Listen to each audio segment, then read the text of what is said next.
God's last messenger and the conveyor of divine knowledge, Muhammad, had companions who benefited from his knowledge. Ali was foremost among them. Ali is the only person who was miraculously born inside the Kaaba. His father was Abu Talib, uncle of God's last messenger, and the one who was Muhammad's ward since he was 8 years of age. After Muhammad started his mission, Abu Talib was his best supporter in his struggle against the Quraysh pagans. To the end of his life, Abu Talib committed himself to Muhammad's mission. Ali was under Muhammad's custody, and the Prophet himself nurtured, cultivated, and raised him. Ali was the first man to accept the Prophet's invitation to enter into Islam.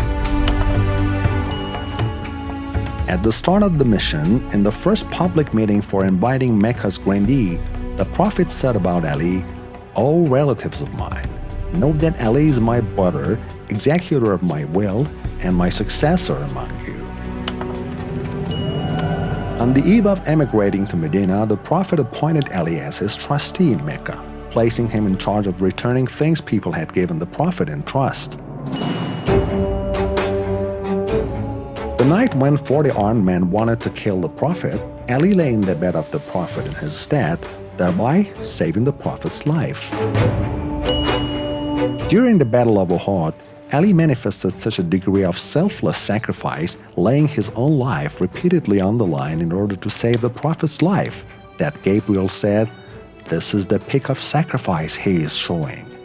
And the Prophet replied, "He's a part of me, and I'm a part of him." After 9 of the enemy's flag bearers were killed by Ali, a revelation from heaven proclaimed that there is no knight whose gallantry is a match to that of Ali's, and there is no sword to match Ali's Zulfiqar. During the Battle of the Trench, Ali defeated the pagan Arabs' greatest commander, hence saving Islam from certain ruin. Concerning this feat, the Prophet said Ali's strike on the day of the Battle of the Trench, or Khandaq, was more precious than the worth of the entirety of the worship and devotional acts of all creatures.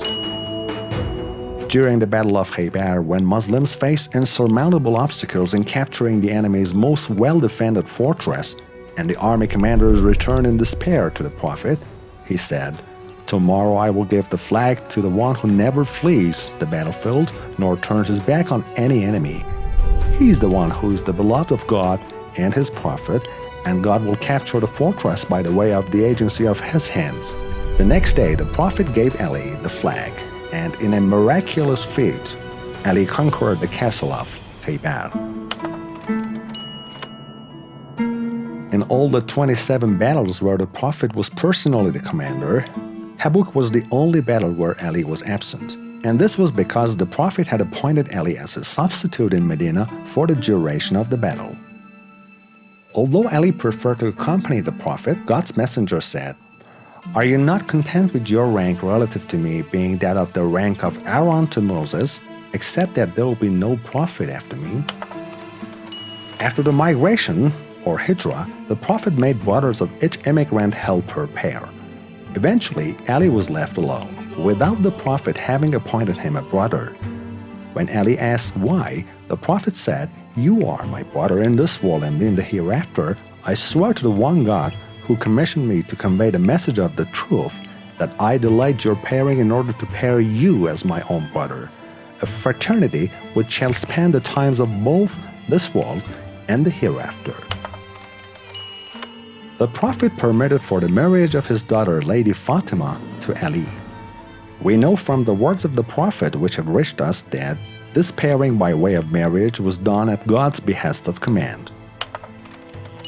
The Prophet took Ali and his daughter Fatima as well as his grandsons Hassan and Hussein to the Mubahala, or cursing ritual of mutual imprecation, with the leaders of Christians of Najran.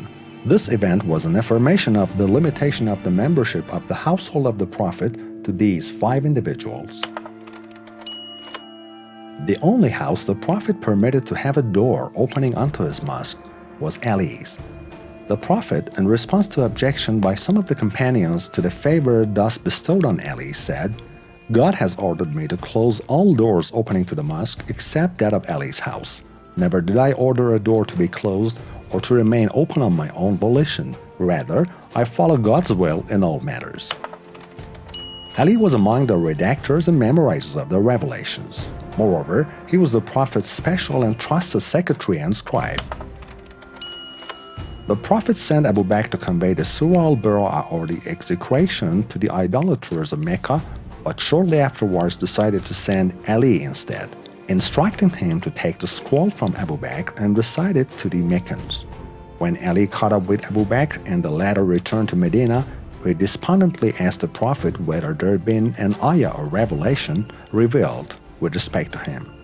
The Prophet said, "No, but I have been told to convey the message of this surah to the idolaters of Mecca, either myself personally or by one who is a part of me." Upon returning from his last pilgrimage, the Prophet stopped at Qadir home among a huge crowd of Muslims and announced Ali as his successor, saying, "Whomsoever I have hitherto been Lord and Master or Mullah, so too this here Ali shall henceforth similarly be his Lord and Master." All the companions then shook hands with Ali in allegiance and congratulated him in his appointment. Eventually, on the 19th of Ramadan, Ali was martyred by the blow of a poisoned sword while he was at prayer in the prayer niche of the Kufa Mosque. 2 nights later, on the eve of the 21st of Ramadan, he ascended to God's heaven. The Prophet of God said, "I am the city of knowledge and Ali is its gate. Anyone who desires to enter the city must enter through its gate."